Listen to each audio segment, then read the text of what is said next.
मैं सिंधी जिला बरहाड़ से बिलोंग करती हूँ।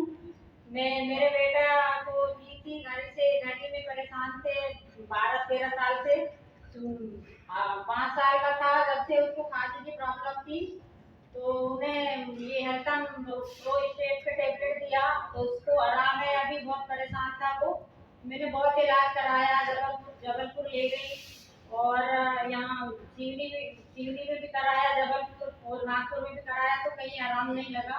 ये हेल्थम प्रो स्टेट की टेबलेट देने से उनको आराम मिला। और मुझे परेशानी थी, मेरे हाथ में बहुत जोड़ों में दर्द था, तो ये दर्द ठीक हो गया ये हेल्थम प्रो स्टेट खाने से।